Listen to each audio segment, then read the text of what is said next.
ವರಮಹಾಲಕ್ಷ್ಮಿ ವ್ರತದ ದಿನ ವಿಶೇಷವಾಗಿ ಯಾವ ವಸ್ತುಗಳನ್ನು ಕಲಶದಲ್ಲಿ ಹಾಕಿದರೆ ಲಕ್ಷ್ಮಿ ಸ್ಥಿರವಾಗಿ ನಿಲ್ಲಿಸಿ ಮನೆಯಲ್ಲಿ ಧನ ಸಂಪತ್ತು ವೃದ್ಧಿಯಾಗುತ್ತದೆ, ಯಾವ ಸಮಯದಲ್ಲಿ ಪೂಜೆ ಮಾಡಿದರೆ ಶ್ರೇಷ್ಠ, ಯಾವ ಬಣ್ಣದ ಸೀರೆ ಉಡಿಸಿದರೆ ಒಳ್ಳೆಯದೆಂದು ನೋಡೋಣ.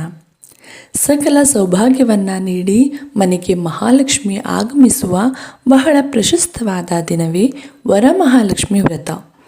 ಈ ವರ್ಷ ಆಗಸ್ಟ್ 21 ಶ್ರಾವಣ ಮಾಸದ 2ನೇ ಶುಕ್ರವಾರದ ದಿನ ವರಮಹಾಲಕ್ಷ್ಮಿ ವ್ರತವನ್ನು ಆಚರಿಸಲಾಗುತ್ತಿದ್ದು, ಈ ವ್ರತವನ್ನು ಎಲ್ಲ ಮುತ್ತೈದೆಯರು ಭಕ್ತಿಯಿಂದ ಶ್ರದ್ಧೆಯಿಂದ ಆಚರಿಸುತ್ತಾರೆ. ಭವಿಷ್ಯೋತ್ತರ ಪುರಾಣದ ಪ್ರಕಾರ ಲಕ್ಷ್ಮಿಯು ಕ್ಷೀರಸಾಗರದಿಂದ ಅವತಾರ ತಾಳಿದವಳೆಂದು ಹೇಳುತ್ತಾರೆ. ರಾಕ್ಷಸರು ಹಾಗೂ ದೇವತೆಗಳು ಅಮೃತ ಪಡೆಯುವುದಕ್ಕಾಗಿ ವಾಸುಕಿಯ ಸಹಾಯದೊಂದಿಗೆ ಮಂದರ ಪರ್ವತವನ್ನು ಕಡಿಯುತ್ತಿರುವಾಗ ಕ್ಷೀರಸಾಗರದಲ್ಲಿ ಪರಿಶುದ್ಧವಾಗಿ ಶ್ವೇತವರ್ಣದಲ್ಲಿ ಲಕ್ಷ್ಮಿಯು ಉದ್ಭವಿಸುತ್ತಾಳೆ. ಲಕ್ಷ್ಮಿ ಎಂದರೆ ಶುದ್ಧತೆಯ ಸಂಕೇತ ಆಗಿರುವುದರಿಂದ ಹಬ್ಬದ ದಿನದಂದು ಮುಂಜಾನೆ ಎದ್ದು ಮನೆಯನ್ನು ಶುಚಿಗೊಳಿಸಿ ರಂಗೋಲಿ ತಳಿರು ತೋರಣಗಳಿಂದ ಅಲಂಕರಿಸಿ ಅಭ್ಯಂಜನವನ್ನು ಮಾಡಿ ಶುಭ್ರವಾದ ಬಟ್ಟೆಯನ್ನು ತೊಟ್ಟು ಮಡಿಯಲ್ಲಿ ನೈವೇದ್ಯವನ್ನು ತಯಾರಿಸಲಾಗುತ್ತದೆ. ತುಂಬ ಸರಳವಾಗಿ ಮಹಾಲಕ್ಷ್ಮಿ ಅಮ್ಮನವರಿಗೆ ಇಷ್ಟವಾಗುವ ರೀತಿ ಹಬ್ಬ ಮಾಡುವ ವಿಧಾನ. ಕೆಲವರ ಕುಟುಂಬದಲ್ಲಿ ಲಕ್ಷ್ಮೀ ಕೂರಿಸುವುದು ವಾಡಿಕೆಯಾಗಿ ಪಾಲಿಸುತ್ತಾರೆ. ಆದರೆ ಕೆಲವರಿಗೆ ಈ ಪದ್ಧತಿ ರೂಢಿಯಲ್ಲಿ ಇರುವುದಿಲ್ಲ. ಹಾಗಾಗಿ ತುಂಬ ವಿಷಯಗಳಲ್ಲಿ ಗೊಂದಲ ಇರುತ್ತದೆ. ವರಮಹಾಲಕ್ಷ್ಮಿ ವ್ರತ ಆಚರಣೆ ಮಾಡುವವರು ಪದ್ಧತಿಯನ್ನು ಅನುಸರಿಸಲೇಬೇಕು. ನಮ್ಮ ಅನುಕೂಲಗಳಿಗೆ ತಕ್ಕಂತೆ ಪೂಜೆ ಪುನಸ್ಕಾರಗಳನ್ನು ಮಾಡಬೇಕು. ಆದರೆ ಆಡಂಬರಗಳೇ ಮುಖ್ಯವಲ್ಲ. ಪೂಜೆಯಲ್ಲಿ ಬೇಕಾದ ಮುಖ್ಯ ಸಾಮಗ್ರಿ ಭಕ್ತಿ. ಆದ್ದರಿಂದ ಯಥಾಯೋಗ್ಯವಾಗಿ ಭಕ್ತಿ ವಿಶ್ವಾಸಗಳಿಂದ ಪೂಜೆಯನ್ನು ಮಾಡುವುದೇ ಅತಿ ಪ್ರಧಾನ. ತುಂಬ ಸರಳವಾಗಿ ಅಮ್ಮನವರನ್ನು ಆಹ್ವಾನಿಸಿ ಸರಳ ವಿಧಾನದಲ್ಲಿ ಪೂಜೆ ಮಾಡುವವರು ಈ ನಿಯಮಗಳನ್ನು ತಪ್ಪದೇ ಪಾಲಿಸಿದರೂ ಸಾಕು, ಅಮ್ಮನವರು ಸಂತೃಪ್ತಿಯಾಗುತ್ತಾರೆ. ವರಮಹಾಲಕ್ಷ್ಮಿ ವ್ರತದ ದಿನ ತಲೆ ಸ್ನಾನ ಮಾಡಿ ಶುದ್ಧವಾದ ಬಟ್ಟೆಯನ್ನು ಧರಿಸಬೇಕು. ಅಂದರೆ ಕೆಲವು ಕಡೆ ಮಡಿ ಬಟ್ಟೆ ಎಂದು ಕೂಡ ಕರೆಯುತ್ತಾರೆ. ಇಲ್ಲವಾದರೆ ಹೊಸದಾದ ಅಥವಾ ತೊಳೆದಿರುವ ಬಟ್ಟೆಯನ್ನೇ ಧರಿಸಬಹುದು.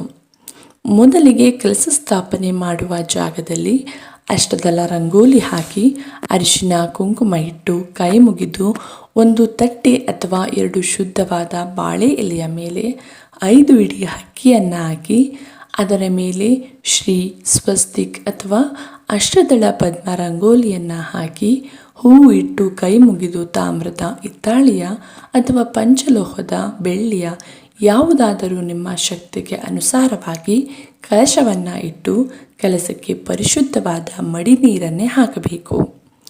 ಅಂದರೆ ಉಪಯೋಗಿಸಿದ ಪಾತ್ರೆಯಲ್ಲಿ ಅರ್ಧ ಉಳಿದಿರುವ ನೀರನ್ನು ಉಪಯೋಗಿಸಬಾರದು. ನಂತರ ಕಲಶದಲ್ಲಿ ಅರಿಶಿನ ಕುಂಕುಮ ಅಕ್ಷತೆ ಅಡಿಕೆ ಹೂವು ಹಾಕಿ ಒಂದು ನಾಣ್ಯವನ್ನು ಹಾಕಿ, ಆದಷ್ಟು ಸ್ಟೀಲ್ ಕಲಶವನ್ನು ಇಡಬೇಡಿ.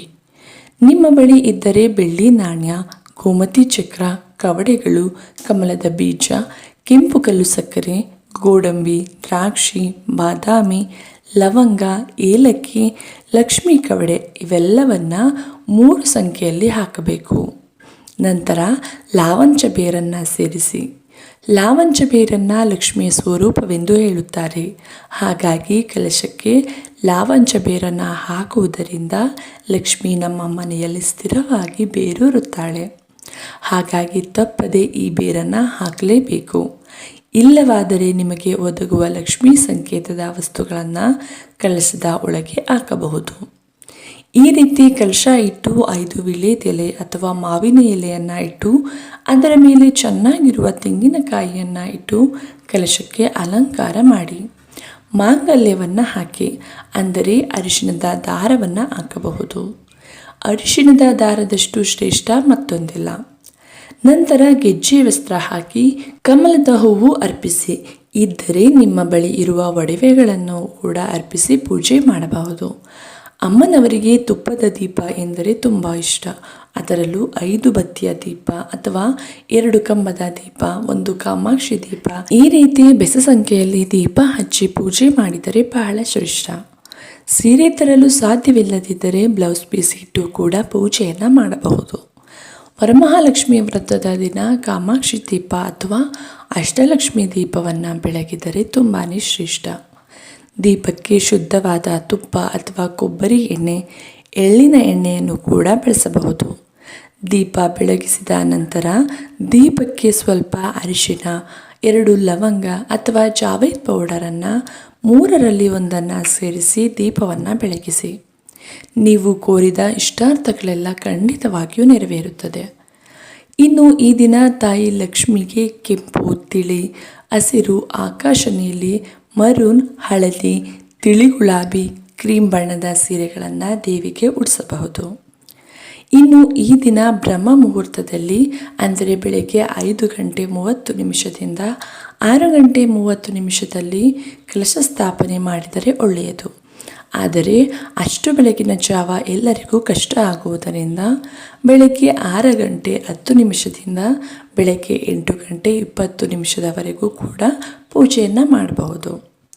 ಶುಕ್ರವಾರ ಬೆಳಗ್ಗೆ 9 ಗಂಟೆಯಿಂದ 10 ಗಂಟೆ 25 ನಿಮಿಷದ ಒಳಗೆ ಪೂಜೆಯನ್ನು ಮಾಡಬಹುದು.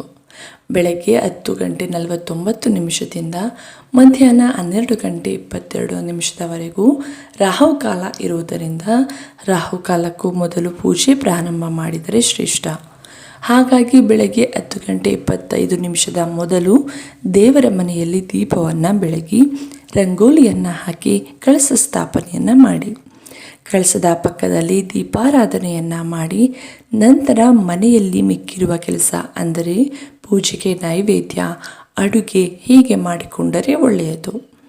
ಮಧ್ಯಾಹ್ನ ಸಮಯದಲ್ಲಿ ಪೂಜೆ ಮಾಡುವವರು ಮಧ್ಯಾಹ್ನ 1 ಗಂಟೆಯಿಂದ 3 ಗಂಟೆ 15 ನಿಮಿಷದವರೆಗೂ ಪೂಜೆಯನ್ನು ಮಾಡಬಹುದು. ವರ್ಷಕ್ಕೆ ಒಮ್ಮೆ ಮಾಡುವ ಈ ವ್ರತ ಒಳ್ಳೆಯ ಸಮಯದಲ್ಲಿ ಮಾಡಿದರೆ ಶ್ರೇಷ್ಠ. ಎಲ್ಲಕ್ಕಿಂತ ಬೆಳಗ್ಗಿನ ಸಮಯದಲ್ಲಿ ಪೂಜೆ ಮಾಡಿದರೆ ಬಹಳ ಒಳ್ಳೆಯದು. ಆದರೆ ನಿಮ್ಮ ಸಮಯ ಅನುಕೂಲಕ್ಕೆ ತಕ್ಕಂತೆ ಒಮ್ಮೆ ಯೋಚಿಸಿ ಪೂಜೆಯನ್ನು ಮಾಡಿ. ಇನ್ನು ಸಂಜೆ ಸಮಯದಲ್ಲಿ ಪೂಜೆ ಮಾಡುವವರು ಸಂಜೆ 5 ಗಂಟೆ 30 ನಿಮಿಷದಿಂದ ರಾತ್ರಿ 8 ಗಂಟೆ 30 ನಿಮಿಷದವರೆಗೂ ಪೂಜೆಯನ್ನು ಮಾಡಬಹುದು. ಈ ವರ್ಷ ವರಮಹಾಲಕ್ಷ್ಮಿ ವ್ರತದ ದಿನ ಅದ್ಭುತ ಹಾಗೂ ಶ್ರೇಷ್ಠವಾದ ಅಮೃತ ಗಳಿಗೆಗಳು ಬಂದಿದ್ದು ಬೆಳಗ್ಗೆ 6 ಗಂಟೆಯಿಂದ ಬೆಳಗ್ಗೆ 11:53 ನಿಮಿಷದ ಒಳಗೆ ಸರ್ವಾರ್ಥ ಸಿದ್ಧಿಯೋಗ ಹಾಗೂ ರವಿಯೋಗವಿದ್ದು ಈ ಸಮಯದಲ್ಲಿ ತಾಯಿ ಲಕ್ಷ್ಮಿಯನ್ನು ಪೂಜಿಸಿ ಆರಾಧಿಸಿದರೆ ಅತ್ಯಂತ ಶ್ರೇಷ್ಠ. ಯಾಕೆಂದರೆ ಅದ್ಭುತ ಯೋಗಗಳಲ್ಲಿ ಈ 2 ಯೋಗಗಳು ಒಂದು. ಈ ಸಮಯದಲ್ಲಿ ಪೂಜಿಸಿ ಆರಾಧಿಸುವುದರಿಂದ ಸಂಪತ್ತು ವೃದ್ಧಿಯಾಗುತ್ತದೆ, ತಾಯಿ ಲಕ್ಷ್ಮಿಯ ಅನುಗ್ರಹ ಲಭಿಸುತ್ತದೆ, ಆಕಸ್ಮಿಕ ಧನಲಾಭವಾಗುತ್ತದೆ, ಕುಟುಂಬದಲ್ಲಿ ಸಿರಿ ಸಂಪದಗಳು ಲಭಿಸುತ್ತವೆ. ಹಾಗಾಗಿ ಈ ಸಮಯದಲ್ಲಿ ಕಲಶ ಸ್ಥಾಪನೆ ಮಾಡಿ ಪೂಜೆ ಮಾಡಿದರೆ ಅತ್ಯಂತ ಶ್ರೇಷ್ಠ. ಇನ್ನು ಕೆಲವರ ಮನೆಯಲ್ಲಿ ಕಲಶ ಇಟ್ಟು ಪೂಜೆ ಮಾಡುವ ಸಂಪ್ರದಾಯ ಇರುವುದಿಲ್ಲ. ಅಂತಹವರು ಕೂಡ ಈ ಸಮಯದಲ್ಲಿ ಲಕ್ಷ್ಮಿ ಅಷ್ಟೋತ್ತರದೊಂದಿಗೆ ಕುಂಕುಮಾರ್ಚನೆ ಮಾಡಿ ವ್ರತದ ಕಥೆಯನ್ನು ಹೇಳಬಹುದು. ಲಕ್ಷ್ಮಿಗೆ ಸಂಬಂಧಪಟ್ಟ ಶ್ಲೋಕ ಮಂತ್ರಗಳನ್ನು ಪಠಿಸಬಹುದು ಅಥವಾ ಕೇಳಬಹುದು. ನಿಮ್ಮ ಶಕ್ತಿಗೆ ಅನುಸಾರವಾಗಿ ದೇವರಿಗೆ ನೈವೇದ್ಯವನ್ನು ಮಾಡಿ ಪೂಜೆಯನ್ನು ಮಾಡಿ ಮುತ್ತೈದೆಯರ ಆಶೀರ್ವಾದವನ್ನು ಪಡೆದರೂ ಕೂಡ ತಾಯಿ ಲಕ್ಷ್ಮಿಯ ಸಂಪೂರ್ಣ ಅನುಗ್ರಹ ಪ್ರಾಪ್ತಿಯಾಗುತ್ತದೆ. ಆಡಂಬರಕ್ಕಿಂತ ಮನಸ್ಸಿನಲ್ಲಿರುವ ಶ್ರದ್ಧೆ, ಭಕ್ತಿ ತುಂಬ ಮುಖ್ಯ. ಇನ್ನು ತಾಯಿಗೆ ಪ್ರಿಯವಾದ ನೈವೇದ್ಯವೆಂದರೆ ಕೂಡಾನ್ನ ಅಥವಾ ಬೆಲ್ಲದ ಅನ್ನ, ಕೋಸಂಬರಿ. ಲಕ್ಷ್ಮಿಗೆ ಪ್ರಿಯವಾದ ಧಾನ್ಯವೆಂದರೆ ಕಡಲೆಬೇಳೆ. ಹಾಗಾಗಿ ಈ ದಿನ ಕಡಲೆಬೇಳೆಯಿಂದ ತಯಾರಿಸಿದ ಹಯಗ್ರೀವ ಹೋಳಿಗೆಯ ಪಾಯಸವನ್ನು ಕೂಡ ಮಾಡಬಹುದು. ಇದರ ಜೊತೆಯಲ್ಲಿ ನಿಂಬೆಹಣ್ಣಿನ ಚಿತ್ರಾನ್ನ ಹಾಗೂ ನಿಮ್ಮಿಂದ ಸಾಧ್ಯವಾಗುವ ತಿಂಡಿಗಳನ್ನು ಕೂಡ ಅರ್ಪಿಸಬಹುದು. ಅವರವರ ಯಥಾಶಕ್ತಿಯಂತೆ ಲಕ್ಷ್ಮಿಯನ್ನು ಚಿನ್ನ, ಬೆಳ್ಳಿ, ಹೂವುಗಳೊಂದಿಗೆ ಅಲಂಕರಿಸಿ ಪೂಜಿಸುತ್ತಾರೆ. ತಾಯಿಗೆ ಹೂವುಗಳೆಂದರೆ ಬಹಳ ಪ್ರೀತಿ. ಅದರಲ್ಲೂ ಕಮಲದ ಹೂವು ಹಾಗೂ ಬಿಲ್ವಪತ್ರೆ ಎಂದರೆ ತಾಯಿಗೆ ತುಂಬ ಪ್ರೀತಿ. ಬಿಲ್ವ ವೃಕ್ಷದಲ್ಲಿ ಲಕ್ಷ್ಮಿ ನೆಲೆಸಿದ್ದಾಳೆಂದು ಬಿಲ್ವಪತ್ರೆಯಿಂದ ಪೂಜೆ ಮಾಡಿದರೆ ತಾಯಿ ಒಲೆಯುವಳೆಂದು ಹೇಳುತ್ತಾರೆ. ವರಲಕ್ಷ್ಮಿ ಎಂದರೆ ವರಗಳನ್ನು ಕೊಡುವವಳು ಎಂದು ಕೂಡ ಹೇಳುತ್ತಾರೆ. ಈ ವ್ರತವನ್ನು ಯಾರು ನಿಷ್ಠೆಯಿಂದ ಮಾಡುತ್ತಾರೋ ಅವರಿಗೆ ಹಾಗೂ ಅವರ ಕುಟುಂಬದ ಪ್ರತಿಯೊಬ್ಬರಿಗೂ ಒಳ್ಳೆಯದಾಗುತ್ತದೆ. ಎಲ್ಲ ಕೆಲಸದಲ್ಲಿ ಏಳಿಗೆ ಆಗುತ್ತದೆ. ಅದು ಎಂತಹದ್ದೇ ಸಮಸ್ಯೆ ಇರಲಿ, ಈ ಒಂದು ವ್ರತ ಮಾಡಿದರೆ ಸಕಲವೂ ಪ್ರಾಪ್ತಿಯಾಗುತ್ತದೆ. ಹಾಗಾಗಿ ನಮ್ಮ ಪೂರ್ವಿಕರು ಹೇಳುವ ಮಾತೆಂದರೆ, ಎಲ್ಲಿ ತನು ಮನ ಮನೆ ಶುದ್ಧವಾಗಿರುತ್ತದೆಯೋ ಅಲ್ಲಿ ಲಕ್ಷ್ಮಿಯು ತಾಂಡವವಾಡುತ್ತಾಳೆ ಎಂದು. ಎಲ್ಲದಕ್ಕಿಂತ ಇಲ್ಲಿ ಭಕ್ತಿ ಹಾಗೂ ಶ್ರದ್ಧೆ ಮುಖ್ಯ. ಮೊದಲು ಪ್ರಥಮ ಪೂಜಿತನಾದ ಗಣಪತಿಯನ್ನು ಪೂಜಿಸಿ ನಂತರ ತಾಯಿ ಲಕ್ಷ್ಮಿಯನ್ನು ಪೂಜಿಸಬೇಕು. ಕುಂಕುಮಾರ್ಚನೆ ಮಾಡುವುದರೊಂದಿಗೆ ಲಕ್ಷ್ಮೀ ದೇವಿಯನ್ನು ಆವಾಹನೆ ಮಾಡುತ್ತಾರೆ. ಪೂಜೆಯ ಸಮಯದಲ್ಲಿ ನಿಮಗೆ ಈಗಾಗಲೇ ನೀಡುವ ಸೌಕರ್ಯಗಳಿಗೆ ಧನ್ಯವಾದಗಳನ್ನು ತಿಳಿಸಿ ಕುಟುಂಬದವರೆಲ್ಲರಿಗೆಲ್ಲ ಆರೋಗ್ಯ ಆಯುಷ್ಯವನ್ನು ಕೊಟ್ಟು ಕಾಪಾಡು ಎಂದು ಪ್ರಾರ್ಥಿಸಿ. ಲಕ್ಷ್ಮೀ ದೇವಿಯ ಜೊತೆ ಯಾವಾಗಲೂ ವಿಷ್ಣುವನ್ನು ಪೂಜಿಸಬೇಕು. ಲಕ್ಷ್ಮಿ ಸ್ಥಿರವಾಗಿ ನೆಲೆಸಬೇಕೆಂದರೆ ವಿಷ್ಣು ಸಮೇತ ಲಕ್ಷ್ಮಿಯ ಆರಾಧನೆ ಮಾಡಲೇಬೇಕು. ಇದರಿಂದ ಲಕ್ಷ್ಮೀ ಸಮೇತ ವಿಷ್ಣುವಿನ ಅನುಗ್ರಹದ ಜೊತೆಗೆ ಸ್ಥಿರವಾಗಿ ಮನೆಯಲ್ಲಿ ನೆಲೆಸುತ್ತಾಳೆ. ಲಕ್ಷ್ಮೀ ನಾರಾಯಣರ ಅನುಗ್ರಹ ಲಭಿಸುತ್ತದೆ. ಭಕ್ತಿಯಿಂದ ತುಪ್ಪದ ದೀಪ ಆರತಿಯನ್ನು ಮಾಡಿ ಈ ದಿನ ತಪ್ಪದೆ ಮುತ್ತೈದೆಯರಿಗೆ ಅರಿಶಿನ ಕುಂಕುಮವನ್ನು ಕೊಟ್ಟು ಅವರ ಆಶೀರ್ವಾದವನ್ನು ಪಡೆದು ನಿಮ್ಮ ಪೂಜೆಯನ್ನು ಪೂರ್ತಿ ಮಾಡಿ. ಪೂಜೆಯ ನಂತರ ಶ್ರೀ ವರಮಹಾಲಕ್ಷ್ಮಿ ವ್ರತದ ಕಥಾಶ್ರವಣ ಮಾಡಿದವರಿಗೆ ದಾರಿದ್ರ್ಯ ಕಳೆದು ಆಯಸ್ಸು, ಆರೋಗ್ಯ, ಸಂಪತ್ತು, ಧನ ಧಾನ್ಯಗಳೆಲ್ಲವೂ ಪ್ರಾಪ್ತಿಯಾಗುತ್ತದೆ.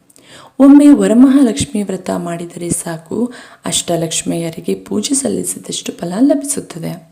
ಈ ದಿನ ತಪ್ಪದೇ ಹೊಸ್ತಿಲು ಪೂಜೆಯನ್ನು ಮಾಡಿ. ಹೊಸ್ತಿಲಿನಲ್ಲಿ ಸಾಕ್ಷಾತ್ ಲಕ್ಷ್ಮೀ ನಾರಾಯಣರ ಸಾನ್ನಿಧ್ಯ ಇರುವುದರಿಂದ ಈ ದಿನದ ಪೂಜೆಗೆ ಸಾಕ್ಷಾತ್ ಲಕ್ಷ್ಮೀ ನಾರಾಯಣರ ಅನುಗ್ರಹ ದೊರೆಯುವುದಲ್ಲದೆ ಮನೆಯಲ್ಲಿ ಸುಖ, ಸಂತೋಷ, ನೆಮ್ಮದಿ ನೆಲೆಸುತ್ತದೆ. ಸ್ನೇಹಿತರೆ, ವಿಡಿಯೋ ಇಷ್ಟ ಆಗಿದ್ದಲ್ಲಿ ಮರೆಯದೆ ಲೈಕ್ ಕೊಟ್ಟು ನಿಮ್ಮವರಿಗೆ ಶೇರ್ ಮಾಡಿ. ಇದೇ ರೀತಿಯ ಮನಮುಟ್ಟುವ ಉಪಯುಕ್ತ ಮಾಹಿತಿಗಳಿಗಾಗಿ ನಮ್ಮ ಚಾನಲ್ಗೆ ಸಬ್ಸ್ಕ್ರೈಬ್ ಆಗಿ. ಮತ್ತೆ ಸಿಗೋಣ. ಎಲ್ಲರಿಗೂ ಧನ್ಯವಾದಗಳು.